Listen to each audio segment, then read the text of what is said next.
Good morning.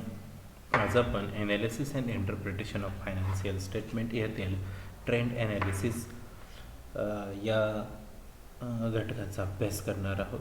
त्याचा practical problem आणि त्याचं सोल्युशन आपण पाहणार आहोत. ट्रेंड ॲनालिसिसमध्ये विशेष करून कंपॅरेटिव्ह स्टेटमेंट आणि कॉमन साईज स्टेटमेंट यामध्ये येणाऱ्या ज्या काही मर्यादा आहेत त्या मर्यादा लक्षात घेऊन ॲनालिसिसच्या दृष्टिकोनातून त्या ठिकाणी हे एक नवीन टूल्स तयार केलेलं आहे, ट्रेंड ॲनालिसिस. यामध्ये एक विशिष्ट वर्ष म्हणजेच साधारणतः जनरली सुरुवातीचं वर्ष हे बेस इयर मानलं जातं आणि बाकीच्या वर्षांची तुलना जी आहे ती त्याच्याबरोबर केली जात असते. बेस इयरचे आहे ते विशेष करून 100% ग्राह्य धरलं जात असतं आणि त्यावर आधारित बाकीची जी काही वर्ष आहेत त्यांचा अभ्यास त्यामध्ये केला जातो. तर असंच एक प्रॉब्लेम या ठिकाणी आपण पाहणार आहोत. सुरुवातीला आपण प्रॉब्लेम पाहूयात. The following figures are extracted from the annual reports of the company. कंसामध्ये म्हटलं रुपीज इन लॅक्स. यामध्ये आपल्याला काही घटक दिलेले आहेत. Cost of material, labour cost, other conversion cost, total manufacturing cost, cost म्हणजेच कॉस्ट ऑफ गुड सेल्स, त्यानंतर sales, gross profit, operating expenses आणि शेवटी प्रॉफिट. असं प्रत्येक 2011 पासून ते 15 पर्यंतच्या अमाऊंट्स आहेत त्या दिलेल्या आहेत आणि त्याचं आपल्याला ट्रेंड ॲनालिसिसमध्ये काय करायचं आहे, कन्व्हर्जन करायचं आहे किंवा ट्रेंड ॲनालिसिसमध्ये त्याची मांडणी आपल्याला करायची आणि ॲनालिसिस करायचं आहे.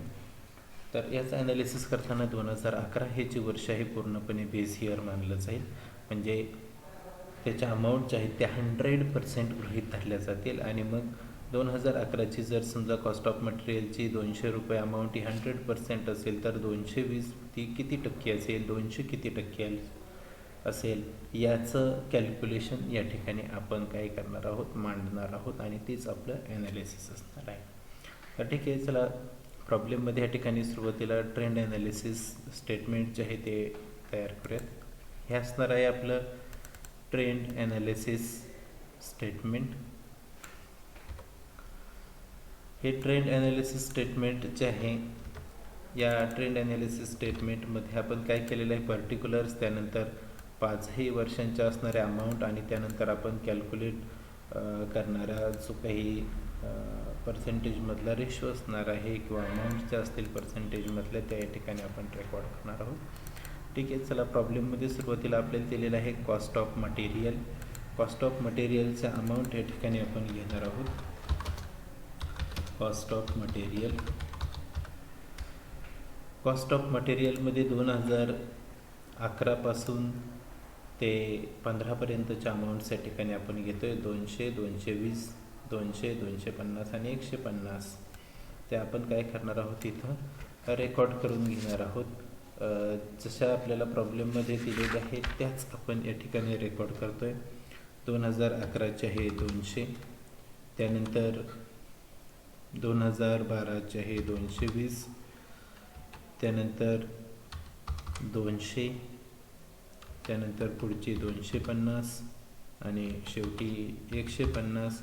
अशा या 5ही वर्षांच्या अमाऊंट काय केलेल्या आहेत आपण या ठिकाणी घेतलेल्या आहेत. आता यामध्ये 2011मध्ये 200 ही जी 2011ची अमाऊंट जी आहे ती या ठिकाणी काय करणार आहोत, 100% आपण गृहीत करणार आहोत. म्हणजेच 200 ही अमाऊंट झाली 100%. 200 जर 100% असेल तर 220 किती टक्के असेल याचं कॅल्क्युलेशन या ठिकाणी आपण करणार आहोत. म्हणजेच 200 जे अमाऊंट आहे तिचे 100 भाग जर आपण केले तर ते येते 2 रुपये. म्हणजे एक भाग झाला 2 रुपयाचा. तर 220 ही किती टक्के असणार आहे याचं कॅल्क्युलेशन आपण करणार आहोत. मग सरळ येतं 220 भागिले 2 अमाऊंट येते 110. मग ते आपण आता या 2012मध्ये लिहिणार आहोत 110. तसंच कॅल्क्युलेशन आता फक्त 2ने काय करायचं आहे, पुढच्या अमाऊंट्स जे आहेत त्यांना भागायचं आहे. कारण का तर 200 ही अमाऊंट 100% आहे म्हणजे 1% त्याचा आहे. तो 2 रुपयाचा. 2 रुपयानं फक्त यांना काय करायचं आहे, भागत जायचं आहे आपल्याला. 200ला 2ने भागल्यानंतर कॅल्क्युलेशन येतं 100. म्हणजे 200 जर 100% असेल तर 200चा काही प्रश्न नाही, 200 ही 100% असणार आहे. त्यानंतर 250 किती टक्के असेल, म्हणून सरळ कॅल्क्युलेशन करायचं आहे. 250 भागिले 2 ते येतं 125 आणि शेवटचं कॅल्क्युलेशन जे आहे ते आहे 150. 150 भागिले 2 ते येतं 75.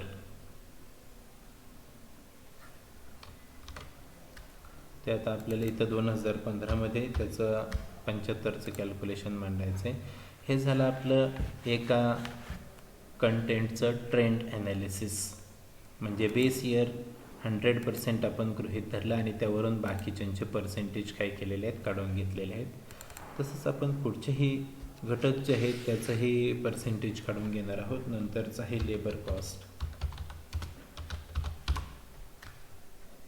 लेबर कॉस्टचे काही प्रॉब्लेममध्ये अमाऊंट दिलेले आहे, ते आपण जशाच तशा घेणार आहोत. 150, 140, 175, 150 आणि 200 आहे त्या वर्षांच्या तशाच आपण काय करणार आहोत, रेकॉर्ड करून घेणार आहोत.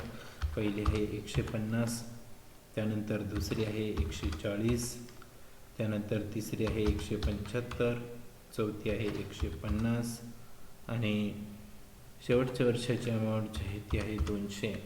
आता प्रत्येक घटकामध्ये पहिल्या वर्षाची अमाऊंट जी आहे ती काय 100% असणार आहे किंवा 100% आपण ती गृहीत धरतो. हे बेस इयर आहे 2011 सुरुवातीचं असणारं वर्ष. मग आता इथं परत कॅल्क्युलेशन या ठिकाणी आपण करणार आहोत. 150 ही जी अमाऊंट आहे ती येते 100%. तर 1% येतो 1.5 रुपयांचा. 1.5नं प्रत्येक अमाऊंटला आपण भागत गेलो की ॲटोमॅटिक आपल्याला हे पर्सेंटेज काय होत जाणार आहे, मिळत जाणार आहे. म्हणून आपण कॅल्क्युलेशन करतो 140 भागिले 1.5. आपल्याला कॅल्क्युलेशन मिळतं आहे 93.33. त्यानंतर दुसरा भाग पुढचा जो असेल तो या ठिकाणी आपण कॅल्क्युलेट करतो आहे 175 भागिले 1.5, तो मिळतो 116.67. म्हणून आपण इथं रेकॉर्ड करतो 116.67. त्यानंतर पुढचा जो काही भाग आहे तो 150च आहे, म्हणजेच तो येईल 100. आणि शेवटचं वर्ष जे आहे ते आहे 200. 200ला आपण काय करणार आहोत, 1.5नं भागणार आहोत. म्हणजेच 150 ही अमाऊंट जर 100% असेल तर 200 अमाऊंट किती टक्के येतं, तर त्याचं कॅल्क्युलेशन या ठिकाणी आपल्याला काय झालेलं आहे, मिळालेलं आहे 200 भागिले 1.5 ते येतं 133.33. ते आपण आहे तसं रेकॉर्ड करतो आहे. हा झाला दुसरा कॉलम, म्हणजेच लेबर कॉस्ट झाले. लेबर कॉस्टच्या नंतर पुढचा भाग येतो अदर कन्व्हर्जन कॉस्ट. त्याच्या अमाऊंट आहे 200, 150, 175, 140 आणि 150. त्या अमाऊंट आपण प्रथमतः इथं रेकॉर्ड करून घेणार आहोत. Other conversion cost. Other conversion cost आपण आता इथं रेकॉर्ड करणार आहोत. प्रॉब्लेममध्ये जसं आपल्याला दिलेले आहे त्याच पद्धतीनं 200, 150, 175, 140 आणि 150. पहिली आहे अमाऊंट 200, त्यानंतर आहे 150, त्यानंतर आहे 175, त्यानंतर आहे 140, त्यानंतर पुढची अमाऊंट आहे 150. आता पुन्हा या ठिकाणी हे वर्ष जे आहे त्या वर्षामध्ये म्हणजे पहिलं वर्ष जे आहे ते बेस इयर आहे, ते आपण 100% काय करायचं आहे, लिहायचं आहे. 200 ही अमाऊंट जर 100% असेल तर त्याचा 1% मिळतो 2 रुपये. आणि 2नं जर आपण या प्रत्येक अमाऊंटला भागत गेलो की ॲटोमॅटिक आपल्याला शेकडेवारीतली अमाऊंट जी आहे ती काय होत जाणार आहे, मिळत जाणार आहे. किंवा कॅल्क्युलेशन प्रत्येक वेळेला जरी आपण केलं 200 भागिले 100 गुणिले 150 तर आपल्याला ते कॅल्क्युलेशन मिळत जाईल. म्हणून पुढचं कॅल्क्युलेशन या ठिकाणी आपण मांडणार आहोत. 150 भागिले 2 ते येतं 75. त्यानंतर पुढचं कॅल्क्युलेशन आहे 2013चं 175 भागिले 2 ते येतं 87.50. ते आपण इथं काय करतो, रेकॉर्ड करतो आहे. त्यानंतर पुढचं अमाऊंट जे आहे ते आहे 140, त्याला 2ने भागल्यानंतर ते येतं 70. त्यानंतर शेवटचे अमाऊंट जे आहे ते आहे 150. 150ला 2ने भागल्यानंतर अमाऊंट मिळते 75, म्हणजे 75% अमाऊंट या ठिकाणी झाली. ऑदर कन्व्हर्जन कॉस्टच्या नंतर आपल्याला या ठिकाणी काय होणार आहे, पुढचा भाग जो आहे तो आपल्याला बघायचा आहे. तो येतो total manufacturing cost of goods sold. ते या ठिकाणी प्रथमतः आपण रेकॉर्ड करून घेऊयात. Total manufacturing cost of goods sold. आता याच्याही अमाऊंट जे आहेत ते आपण काय करणार आहोत, रेकॉर्ड करून घेणार आहोत. यामध्ये यांची बेरीज जी आहे ती वरती झालेली आहे. 200, 150 आणि 200 असे मिळून 550, 510, 550, 540 आणि 500 ज्या अमाऊंट दिलेले आहे त्या आपण इथं रेकॉर्ड करून घेतोय. पहिली येते 550, दुसरी आपल्याला इथं दिलेली आहे 510 आणि तिसरी आहे 550. दुसरी आपण इथं रेकॉर्ड करतोय 510. तिसरी अमाऊंट जी आहे ती आपल्याला इथं दिलेली आहे 550, ते आपण रेकॉर्ड करतोय 550. त्यानंतर 2014ची जी काही अमाऊंट आहे ती आहे 540.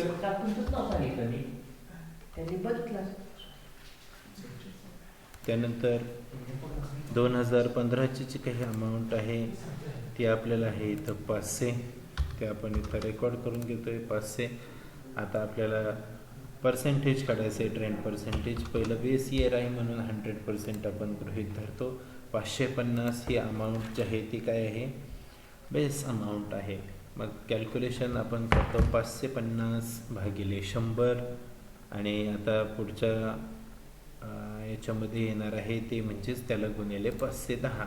म्हणजे इथं आपण कॅल्क्युलेशन करणार आहोत 550 भागिले 100 गुणिले 510, म्हणजे ते आपल्याला येणार आहे पर्सेंटेज.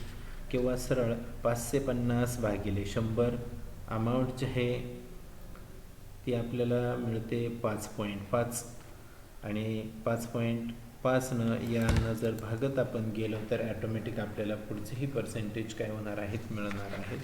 म्हणून आपण तसंच या ठिकाणी कॅल्क्युलेशन करतोय. 510 भागिले 5.5, 510 भागिले 5.5 अमाऊंट मिळते 92.72. ती आपण जशीच्या तशी रेकॉर्ड करतोय किंवा 72 पुढे येत आहे म्हणून आपण काय करतोय, थोडंसं पुढचं लांबलेले अमाऊंट वाढवण्यासाठी 92.72 ऐवजी 73 करतो आणि पुढचं स्टॉप करतोय, म्हणजे राऊंड फिगर करतोय 92.73. त्यानंतर तसंच पुढचं कॅल्क्युलेशन या ठिकाणी आपण करतोय 550च आहे त्यामुळं ती अमाऊंट 100% येईल. त्याच्यानंतर पुढचा भाग जो आहे ते अमाऊंट आहे 540. इथं परत आपण काय करणार आहोत, 540 भागिले 5.5 अमाऊंट येते 98.18. ते आपण इथं लिहितोय 98.18. आणि शेवटचं म्हणजे 2015ची जी काही अमाऊंट आहे तीही या ठिकाणी आपल्याला आता रेकॉर्ड करायची किंवा ट्रेंड त्याचं रेकॉर्ड करायचं आहे. 500 भागिले 5.5 ती येते 90.90 अशी जाते. आपण तिला काय करतोय, स्टॉप करतोय 90.91 राऊंड फिगर करून. हे झाले टोटल मॅन्युफॅक्चरिंग कॉस्ट. यानंतर आता पुढच्या अमाऊंट किंवा पुढच्या गोष्टी ज्या आहेत त्या आपल्याला दिलेल्या आहेत सेल्स. यामध्ये आपण म्हणतो सेल्स अमाऊंट ज्या दिलेल्या आहेत त्याच आपण रेकॉर्ड करतोय. 1000, 1,000, 100, 950, त्यानंतर 1000 आणि 1200 इथं आपण रेकॉर्ड करतोय त्या 1000. त्यानंतर दुसऱ्या वर्षाची अमाऊंट आहे 1100. तिसऱ्या वर्षाची आपल्याला दिलेली आहे 950. चौथ्या वर्षाची अमाऊंट आहे आपल्याला 1000 आणि पाचव्या वर्षाची अमाऊंट आहे 1200. तर या झाल्या सेल्स अमाऊंट. आता आपल्याला ट्रेंड पर्सेंटेज काढायचं आहे. पहिलं इयर हे बेस इयर आहे त्यामुळं आपण 100 ते गृहीत धरतोय किंवा तिथं डायरेक्ट लिहितोय. त्यानंतर आता 1000 अमाऊंट जी आहे ती 100% आहे, म्हणजे 1000 भागिले 100 असं कॅल्क्युलेशन जर आपण केलं तर ते येतं 10. म्हणजे प्रत्येक अमाऊंटला 10 जर आपण भागत केलं तर आपल्याला इथं काय होणार आहे, पर्सेंटेज मिळणार आहे. किंवा सरळ कॅल्क्युलेशन जरी आपण केलं 1000 भागिले 100 गुणिले 1100 तरीसुद्धा आपल्याला तेच कॅल्क्युलेशन मिळेल. मग आता आपण काय करतो आहे ते कॅल्क्युलेट करतो आहे. दुसऱ्या वर्षाचं जी काही अमाऊंट आहे ती या ठिकाणी आपण कॅल्क्युलेट करतो आहे. 1100 भागिले 10 ते आपल्याला मिळते 110, म्हणून आपण इथं रेकॉर्ड करतो आहे 110. त्यानंतर 950 भागिले 10 ती मिळते आपल्याला 95.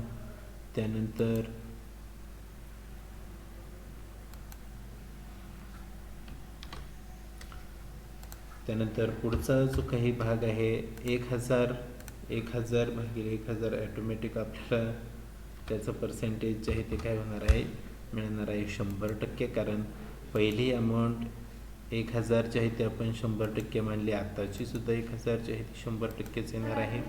आणि त्यानंतर शेवटची जी काही अमाऊंट असेल ती अमाऊंट आहे 1200 भागिले 10. कॅल्क्युलेशन जर आपण केलं तर ते आपल्याला इथं मांडता येतं 120. सेल्स नंतर पुढचा भाग जो आपल्याला आहे तो आहे ग्रॉस प्रॉफिट. आपण इथं रेकॉर्ड करतो आहे ग्रॉस प्रॉफिट. ग्रॉस प्रॉफिटमध्ये सुरुवातीला आपल्याला अमाऊंट दिलेली आहेत 450, 590, 400, 460 आणि 700. त्या आपण काय करतो इथं रेकॉर्ड करून घेतो. ग्रॉस प्रॉफिटच्या अमाऊंट पहिल्या वर्षाची जी काही अमाऊंट आहे ती आहे 450. दुसऱ्या वर्षाची अमाऊंट आपल्याला दिलेली आहे 590. तिसऱ्या वर्षाची अमाऊंट आहे 400. पाचव्या वर्षाची अमाऊंट आहे 460 आणि शेवटचं वर्ष जे आहे 2015चं त्याच्या आपल्याला ग्रॉस प्रॉफिटची अमाऊंट दिलेली आहे 700. आता यांचं कंपॅरिझन आपण करणार आहोत. पहिलं बेस इयर आहे म्हणून इथं 100 आपण गृहीत धरणार आहोत किंवा 100% अमाऊंट ही 450 आहे असं गृहीत धरतोय. मग 450 ही जर 100% असेल तर 1% आपल्याला मिळते किती. कॅल्क्युलेशन जर आपण त्याचं केलं 400 भागिले 100 ते येते 4.5. 4.5 या पुढच्या प्रत्येक अमाऊंटला जर आपण भागत केलं तर ॲटोमॅटिक आपल्याला पुढचे पर्सेंटेज जे आहेत ते मिळतात. म्हणजेच 450 ही अमाऊंट जर 100% असेल तर 590 ही किती टक्के असेल त्याचं कॅल्क्युलेशन आपल्याला मिळतं आणि ते या ठिकाणी आपण करणार आहोत.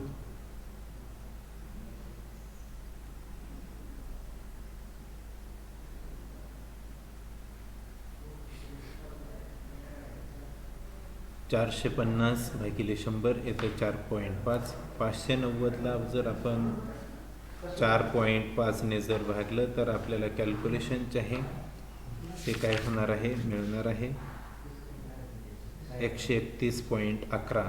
म्हणून आपण ते इथं काय केलं आहे, रेकॉर्ड केलं आहे 131.11. 2013चं जे काही कॅल्क्युलेशन आहे तेही या ठिकाणी आपण करतो आहे. 400 भागिले 4.5 ते आपल्याला मिळतं आहे 88.89.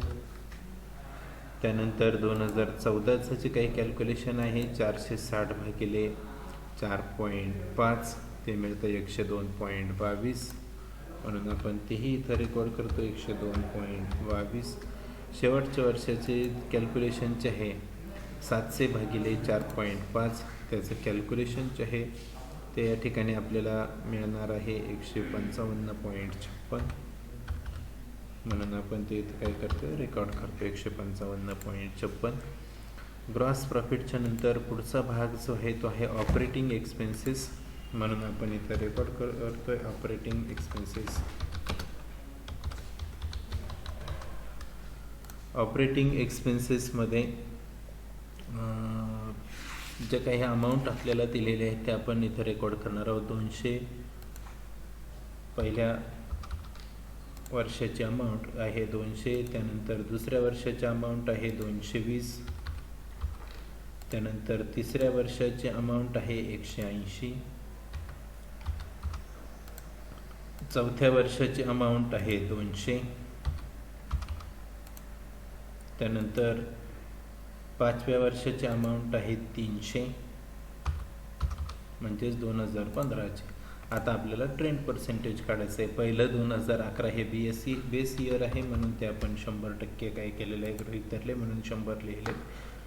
आणि त्याचं पर्सेंटेज जर आपण काढून घेतलं तर 200 ही अमाऊंट जर 100% असेल तर 1% येतो 2 रुपयांचा. परत आपण काय करणार, 2 रुपयानं किंवा 2 प्रत्येक अमाऊंटला भागच जाणार आणि आपल्याला पुढचं पर्सेंटेज जे आहे ते ॲटोमॅटिक मिळणार. म्हणजेच 200 ही अमाऊंट जर 100% असेल तर 220 किती टक्के, 180 किती टक्के, 200 किती टक्के, 300 किती टक्के, असं कॅल्क्युलेशन आपल्याला मिळतं. म्हणून आपण इथं 220 भागिले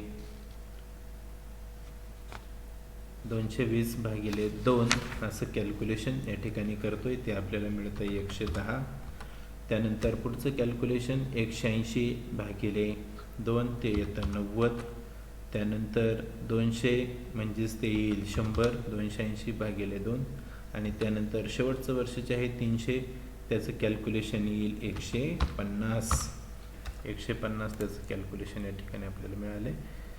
आणि त्यानंतर शेवटचा घटक जो आहे तो आपल्याला दिलेला आहे प्रॉफिट. पहिल्या वर्षाचा आहे 250, म्हणून आपण काय करूयात, इथं रेकॉर्ड करूयात प्रॉफिट पहिल्या वर्षाचा 250. त्यानंतर दुसऱ्या वर्षाचा आहे 370, तो आपण इथं रेकॉर्ड करतोय 370. तिसऱ्या वर्षाचा प्रॉफिट जो आहे 13चा, तो आहे 220, तोही आपण इथं रेकॉर्ड करतोय 220. त्यानंतर 2014चा जो काही प्रॉफिट आहे तो आपल्याला दिलेला आहे 260, तो आपण रेकॉर्ड करतोय. आणि शेवटी 2015चा प्रॉफिट आहे 400 रुपये, तोही आपण इथं रेकॉर्ड करतोय. आणि शेवटी आता ट्रेंड पर्सेंटेज या ठिकाणी आपण काढतोय. प्रॉफिट पहिल्या वर्षाचा बेस इयर आहे, त्याच्यामुळं आपण डायरेक्टली काय करणार आहोत, 100 हा या ठिकाणी पर्सेंटेजमध्ये रेकॉर्ड करणार आहोत. आता कॅल्क्युलेशन पुढचे जे आहेत ते महत्त्वाचे आहेत, कारण का पहिलं वर्ष जे आहे ते आपण बेस इयर मानलेलं आहे. 250 भागिले 100 याचं जर कॅल्क्युलेशन आपण केलं तर 1% आपल्याला मिळतो 2.5. 2.5नं जर पुढच्या अमाऊंटला जर भागत गेलं तर ॲटोमॅटिक आपल्याला कॅल्क्युलेशन मिळतं कुठलं, तर 250 ही अमाऊंट जर 100% असेल तर 370 किती टक्के, 220 किती टक्के, 260 किती टक्के, 400 किती टक्के, असे कॅल्क्युलेशन या ठिकाणी आपल्याला मिळणार आहेत. म्हणून आपण कॅल्क्युलेशन करायचे 370 भागिले 2.5, ते आपल्याला मिळतं 148. म्हणून आपण इथं रेकॉर्ड करतो 148. त्यानंतर पुढचं कॅल्क्युलेशन जे आहे ते येतं 220 भागिले 2.5, ते येतं 88%.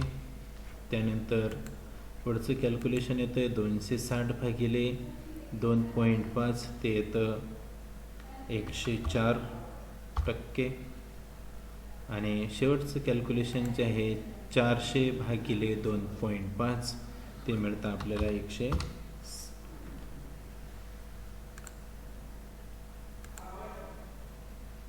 2014चं जे काही आहे ते आपल्याला मिळणार आहे 104. म्हणून आपण ते इथं 104 रेकॉर्ड करतोय. आणि त्यानंतर शेवटचं 400 भागिले 2.5, ते आपल्याला मिळणार आहे 160. म्हणून 2015मध्ये इथं आपण ते रेकॉर्ड करतो 160. तर अशा पद्धतीनं हे झालं ट्रेंड ॲनालिसिस. ट्रेंड ॲनालिसिसमध्ये पहिलं वर्ष जे आहे ते काय मानलं जातं, बेस इयर मानलं जात असतं. आणि पहिल्या वर्षातली अमाऊंट ही जर 100% असेल तर दुसऱ्या वर्षातली किती टक्के येते, तिसऱ्या वर्षातली किती टक्के येते, चौथ्या वर्षातली किती येते आणि पाचव्या वर्षातली सुद्धा किती टक्के अमाऊंट येते. म्हणजेच बेस इयरची तुलना ही इतर वर्षांशी यामध्ये केली जात असते. आणि यावरून ट्रेंड जो आहे तो शोधला जात असतो. म्हणजेच यामध्ये आता ट्रेंडचे 3 प्रकार आपल्याला पाहायला मिळतात. पर्सेंटेजमध्ये ही अमाऊंट वाढत जातात की कमी होत जातात की त्यामध्ये फ्लक्च्युएशन्स आहेत. तर इथं जवळजवळ सर्वच वर्षांमध्ये आपल्याला काय विसंगतपणा आढळतो, म्हणजे फ्लक्च्युएशन ट्रेंड या ठिकाणी आपल्याला आढळतो. तर अशा पद्धतीनं हा प्रॉब्लेम या ठिकाणी काय झालेला आहे, संपलेला आहे. थँक्यू.